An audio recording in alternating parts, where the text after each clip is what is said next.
Bonjour à tous et bienvenue pour cette pleine lune du 6 avril 2023.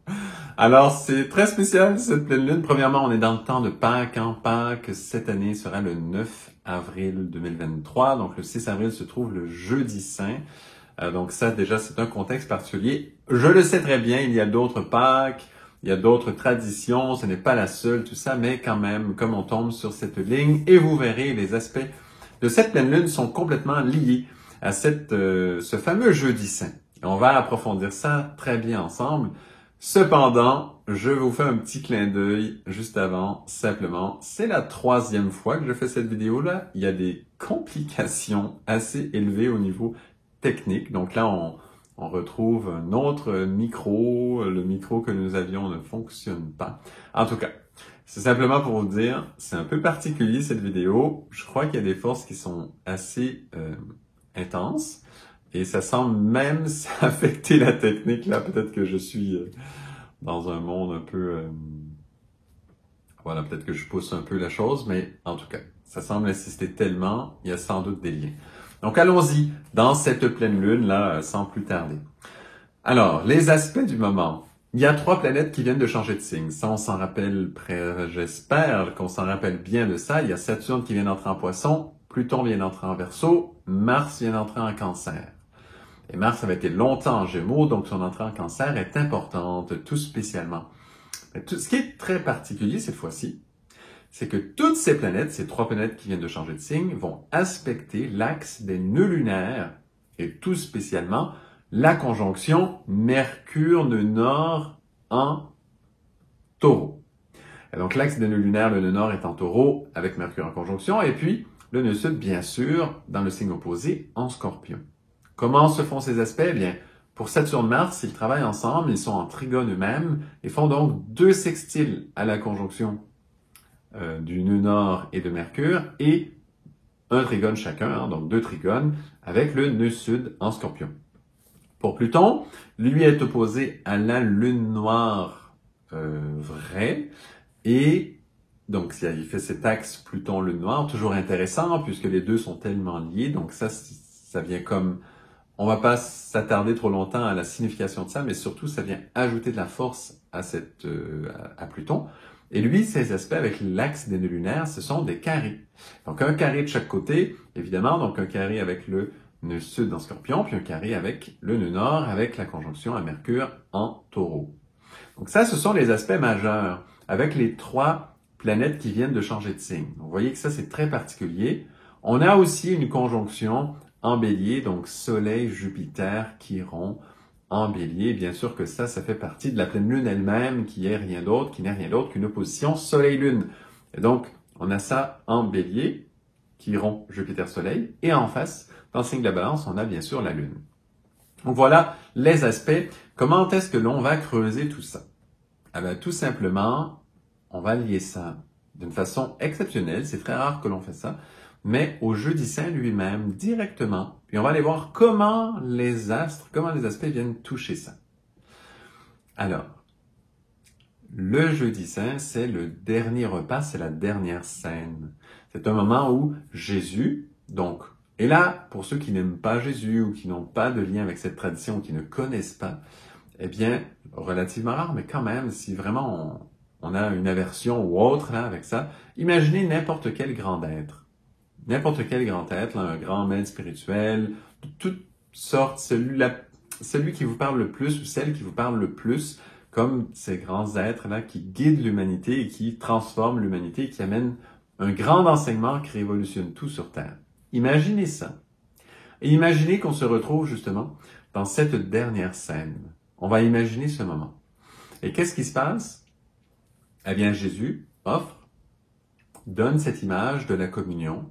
Donc, et il dit, mangez ce pain, ceci est mon corps livré pour vous, bon, quelque chose semblable à ça. Finalement, il amène la communion et ensuite, buvez ce vin, ceci est mon sang livré pour vous, etc. Donc, il parle de ces 2 principes, un principe qu'on dit toujours blanc. Vous savez, je parle souvent des 2 principes. On dit que les 2 principes, masculin-féminin dans l'absolu, mais vraiment les 2 principes dans le côté complet, eh bien, il s'agit vraiment d'un résumé de la science initiatique. Tout se trouve dans ça. Donc là, on va aller approfondir une partie de ça. Et donc, voilà, le pain blanc, souvent le pain va être un peu blanc. Si on laisse le son, il va être plutôt brun, etc. Mais il correspond au principe blanc. Et le vin correspond au principe rouge. Si on retrouve ce que les planètes qui viennent de changer de signe aspectent fortement, ce qui est donc l'axe des nœuds lunaires dans l'axe taureau-scorpion, on va et bien sûr Mercure avec le nœud nord, là, donc en taureau, on va reconnaître justement Mercure qui représente cette naissance là de Pâques, cette vie nouvelle du printemps pour tout l'hémisphère nord, toutes ces naissances qui viennent, Mercure qui est lié à ça, sur le nœud nord en taureau, eh bien voilà, ce signe du taureau va représenter la chair. C'est le principe, c'est le signe de terre fixe. Et non seulement si vous avez l'image, par exemple, des 4 animaux saints dans certains dessins, entre autres la carte du tarot, le monde en général, sur cette carte, il y a plusieurs versions, mais dans beaucoup, on voit les 4 animaux saints, dont le taureau, et souvent, lui, va être dessiné de couleur chair. Il est relié vraiment au côté matériel, alors que les 3 autres, bien, sont reliés à des dimensions plus subtiles, souvent bleu, voire doré ou jaune, bon, mais une dimension en tout cas plus subtile, moins matérielle. Souvent, on va avoir une différenciation avec le taureau. Donc, ça vient nous représenter encore une fois le côté chair de ce signe du taureau, et bien sûr en face, dans le côté scorpion, qui lui est lié à la fermentation, à la transformation par fermentation entre autres, eh bien, on va retrouver quoi? Bien sûr, le vin. Donc, on voit que dans cet axe, spécialement pour maintenant, on trouve ce côté matière et, on va dire, spirituel, ça veut dire matière transformée, donc le vin comme tel. Les deux principes, blanc et rouge, dans ce plan-là, on voit ça.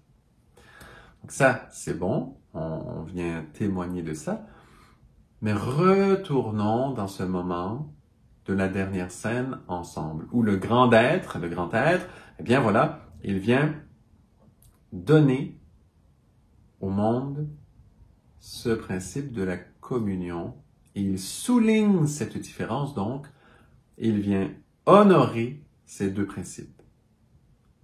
Mais dans le vécu du moment, ça c'est le symbole, mais dans le vécu du moment, il se passe la même chose. Parce que le grand être, lui, qu'est-ce qu'il va faire? Eh bien, il est là, c'est la dernière scène, et c'est la dernière scène de quoi? De son soi, de son lui-même, mais en chair. C'est la dernière fois que l'attention est mise pour lui sur son incarnation comme telle. Après la dernière scène, il va quitter pour aller être crucifié éventuellement et puis ressuscité. Il va entrer donc dans les grands mystères. C'est la dernière fois où sa concentration, son être est lié, c'est le dernier repas. Et le dernier repas, c'est matériel, on mange, on vient manger. Et le dernier repas, c'est ça. Dernière fois qu'il est lié à ce côté matériel. Donc ça, c'est pour le grand être lui-même. Et après, il partira vers les grands mystères, vers le monde là du scorpion, vers les grands mystères, les petits mystères sur Terre, ce que l'on fait, les symboles, tout ça, les rituels. Bon, il nous donne ça encore une dernière fois. Il nous donne un dernier rituel sur Terre, pour nous sur Terre. Après, il partira. Vous voyez comme c'est clair cet axe? Et toutes ces planètes de Mars, Saturne, Pluton qui viennent de changer de signe, viennent pousser, presque nous amènent dans une initiation de Pâques, et voilà, nous poussent à regarder ça, à le vivre ensemble, à le savourer. Et si on ouvre un petit peu notre compréhension à la conjonction Chiron, Jupiter, Soleil en Bélier, on comprend que ça vient faire écho, cette initiation, qui viennent pousser matériellement, parce que Mars, Saturne, Pluton sont tellement forts pour pousser dans la matière, ce sont les meilleurs pour nous contraindre à vraiment bouger, à devoir faire des choses, l'obligation d'eux. Et bien voilà, si on se concentre sur la conjonction Chiron, Jupiter, Soleil, on voit qu'il y a là la blessure de ce lien avec le maître, avec ce grand être qui nous guide, et c'est le manque, c'est le côté matériel qui part lors de cette dernière scène, on le sait, c'est la dernière fois que le côté matériel se manifeste. Après, il va partir. Et ça laisse en nous quelque chose de difficile qu'on n'a pas l'habitude de maîtriser. On n'a qu'à penser à tous ceux qui n'ont jamais rencontré leur véritable guide spirituel dans le vivant sur Terre. C'est pratiquement la majorité de l'humanité, ça. Quand, pour ceux par exemple que c'est Jésus leur guide, en ce moment, ceux qui sont incarnés ne l'ont pas rencontré, matériellement, physiquement. Donc ils ont cette espèce de petite déchirure avec ce côté matériel de leur grand maître, du grand être qu'ils suivent comme ça. Et ça, c'est en tout le monde. On a tous ça. Et si on revient à cette dernière scène encore une fois, on a vu le symbole avec la communion, les deux principes, on a vu ce que le grand être lui vit, dernier espace dans le côté lié à la chair, lié au taureau justement, et après il va se consacrer au grand mystère du scorpion, dans l'explication que l'on donne aujourd'hui. Mais si on va regarder maintenant les disciples qui sont présents, et pour eux, qu'est-ce qui se passe? Et là, c'est encore plus fort, parce que nous, c'est là qu'on vit en général. Donc, on va le vivre encore plus puissamment ça, normalement. Et là, qu'est-ce que l'on va vivre? Eh bien, encore une fois, ces deux pôles, ces deux forces, taureau-scorpion, on va vivre une partie de nous qu'on dit souvent qui est liée à l'église de Saint-Pierre.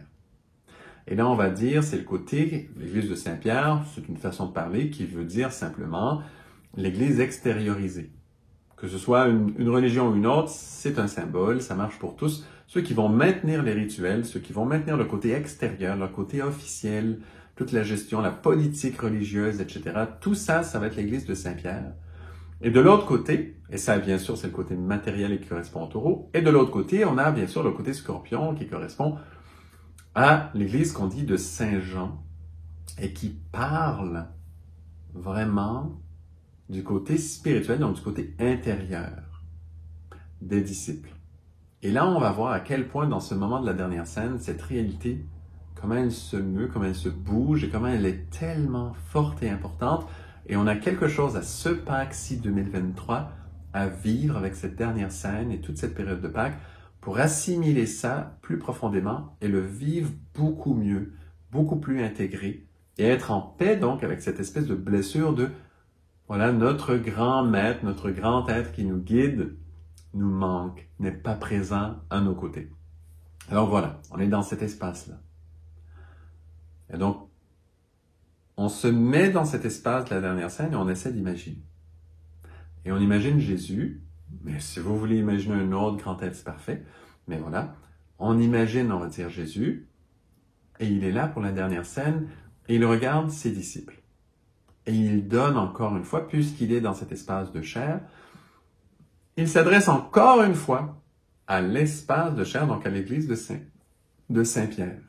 Une dernière fois, il s'adresse à l'église de Saint-Pierre. C'est ça la dernière scène. C'est la dernière scène pour l'église de Saint-Pierre, et nous avons tous les deux églises en nous. Et donc, une dernière fois, il s'adresse à ce côté matériel qui va, on le sait, rester collé avec le côté matériel de ce qui a été donné. C'est-à-dire les rituels exacts, les mêmes façons de faire, rester collé même au corps du grand être, rester collé à tout le côté très matériel et dense qu'il a apporté, ce qui est extraordinaire. Mais voilà qu'il y a une partie des disciples qui reste collée à ça. Et c'est vrai pour tous. C'est des proportions. Après, il y en a que plus, des fois moins. Et donc voilà. Il s'adresse une dernière fois à cet espace-là de ses disciples. Et il donne justement l'exemple de la communion qui encore à ce jour, aujourd'hui, dans plusieurs parties du christianisme, est encore pratiquée. Mais ça, c'est la même chose avec tous les grands êtres. À un certain moment, ils ont tous fait ça. Un dernier regard sur le côté de l'église de Saint-Pierre, ça veut dire du côté matériel, qui va vouloir poursuivre leur religion extérieurement.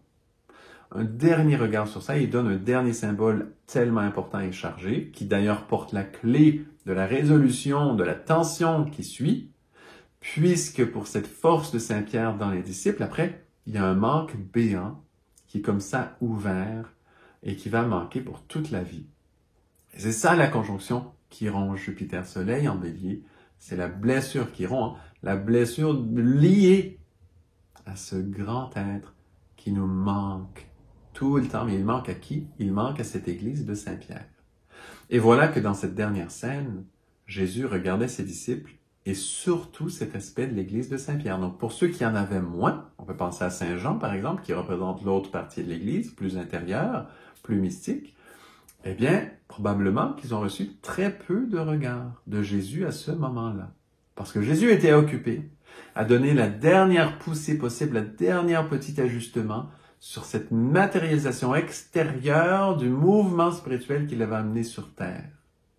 Il le sait que ce mouvement, comme il est matériel, il va vieillir. Il va se terminer un jour, et pour qu'il soit le meilleur possible, il donne encore une dernière poussée. C'est comme quand on lance une balle, quand on est au bout de l'élan, la dernière fraction de seconde, eh bien, qu'est-ce qui va changer? C'est, on va placer les doigts, la façon qu'on lâche la balle, qu'on va la laisser partir, la façon qu'on bouge nos doigts à ce moment-là, qu'on laisse aller, c'est ça qui va complètement définir la fin de l'angle, comment on se place, la trajectoire, la précision, la façon que la balle va tourner, qu'elle va se placer. Et voilà, on peut faire ça à la fin. Mais ça, c'est très extériorisé. Alors que tout l'élan que ça prend pour lancer cette balle, mais il est déjà complet. C'est pas à la toute fin de la dernière fraction de seconde qu'on va redonner un autre élan qui vient du milieu.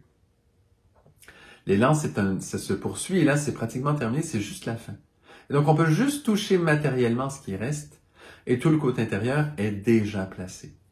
Un grand être spirituel travaille avec des grands êtres de lumière et il ne compte pas que sur son incarnation pour accomplir son travail, il compte surtout sur la consécration qu'il a pu faire de ses disciples aux grands êtres de lumière, la suite de ce travail. C'est sur ça qu'il compte, le grand être. Il ne compte pas tellement sur son incarnation, là.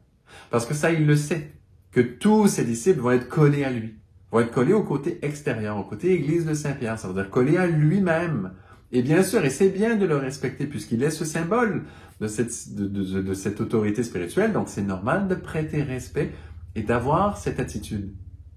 Mais il le sait aussi que quand il partira de l'autre côté, et il se prépare à entrer dans les grands mystères, la consécration qu'il a pu faire sur ses disciples qui ont cette sensibilité liée symboliquement à l'église de Saint-Jean, ben cette consécration-là, le travail va réellement commencer, puisque ces disciples-là ne seront plus obligés, attachés de suivre le côté église de Saint-Pierre matériel, l'espèce d'habitude pour montrer le respect au maître, pour être capable de recevoir, etc., ne seront plus pris dans cette partie de réalité-là. Et voilà que le vrai grand travail de ce maître va vraiment commencer avec les consécrations qu'il a placées sur ses disciples. Et tout ce qu'il a placé dans les plans subtils, voilà, c'est ancré, c'est placé, il le sait, ça va enfin commencer. Mais au moment de la dernière scène, il ne pense pas tellement à ça. C'est son dernier moment pour donner encore à l'église de Saint-Pierre, à ceux qui vont être très sensibles au côté matériel, à poursuivre la religion extérieurement, politiquement, poursuivre les mœurs de cette religion, poursuivre tout ce côté extériorisé. Il donne encore une poussée, une dernière ligne, et voilà que son regard va là-bas. Mais comme nous avons tous les deux églises en nous, même ceux qui ont une grande appel vers le côté église de Saint-Jean intérieur, le travail qui va finalement vraiment s'ouvrir de plus en plus une fois que ce processus sera fait, après la crucifixion, après la résurrection, une fois que le Saint-Esprit descendra, etc. On connaît l'histoire des disciples de Jésus. Eh bien, ceux qui sont polarisés pour ça principalement, malgré tout, la partie 2, qui est fidèle à cette église de Saint-Pierre, à cette forme extérieure, de ne pas recevoir tellement l'attention de leur maître, de leur grand guide, au moment crucial de son départ, de cette dernière scène, elle blesse un petit peu. Elle touche en dedans, et ça fait un effet, on se sent presque coupé de cette église. Mais pourquoi? Parce que le grand guide était déjà en train de dire « Concentrez-vous sur ce qui s'en vient. Oubliez ça, ce côté matériel. Oubliez-moi matériellement, même je ne vous regarderai même pas. » Parce que il s'occupe de l'autre côté une dernière fois, puis après il entre dans son travail, crucifixion, résurrection, voilà. Et donc pour tous ceux qui sentent cette absence, ce non-regard de leur grand guide, de leur grand maître, ben voilà. Il y a un sens à ça. C'est qu'en réalité, il vous a consacré et le travail, en fait, se fait dans ces plans subtils qui correspondent à cette église de Saint-Jean. Et voilà qu'il est en marche, ce travail-là. Voilà. Voilà le sens de cette pleine lune du 6 avril 2023. Évidemment, si vous voulez poursuivre, approfondir, vous le savez, il y a le parcours astrologie.life, on approfondit tous les sujets, toutes les vidéos que vous voyez sur YouTube, on les approfondit à 100% dans le parcours, plus d'autres vidéos encore. Et donc, si vous voulez aller plus loin sur ce genre de sujet, sachez qu'il y a du matériel qui vous attend sur le parcours. N'hésitez pas, le lien est dans la description. En plus, il y a une superbe promotion en ce moment. Tous les bénéfices qu'on peut retirer finalement au bout de payer toutes les choses, les frais autour de ce programme, tous les bénéfices, sachez qu'ils vont entièrement à ce travail sensationnellement éthique, environnemental, social, santé, beau, magnifique que je fais avec les abeilles. Donc, on fait beaucoup d'études, mais très respectueuses, très belles, qui font avancer les choses d'une très belle façon. Sachez que tous les profits à 100% vont pour ce travail-là. Et donc, si vous voyez là ce parcours et vous dites « Ah, mais il y a un prix à ça, j'aimerais bien que ce soit gratuit », sachez que c'est une cause aussi qui est derrière. Et en plus, pour ce qu'il y a dans le contenu, c'est un prix très bas, surtout dans la promotion actuelle, parce qu'il y a effectivement énormément de contenu. Et d'ailleurs, nous sommes plus que 600 dans ce parcours. Et la communauté est de plus en plus belle. Les commentaires qui s'y trouvent sont de plus en plus beaux. On sent que tous, on avance beaucoup. Donc, c'est très inspirant. Si vous voulez venir rejoindre une communauté de gens passionnés de l'astrologie dans son sens vraiment spirituel, c'est un espace sensationnel. Ce n'est pas un cours, c'est un parcours. Ça veut dire, on apprend, on ouvre des sujets, un peu comme celui-ci. Vous voyez, on n'est pas en train d'essayer de crâner des notions astrologiques de façon mentale. Pas du tout. Nous sommes dans un travail spirituel où nous utilisons l'astrologie comme langage universel. Bon, voilà. Petite parenthèse. Simplement, si vous voulez approfondir ça encore davantage. Donc, juste encore un petit résumé, juste pour qu'on puisse le savourer vraiment bien ensemble. Comment, à travers ce jeudi saint, cette pleine lune, les forces de Mars, Saturne, Pluton nous poussent à aller voir cet espace. On va le sentir, le manque de ces grands êtres-là, notre grand guide-là.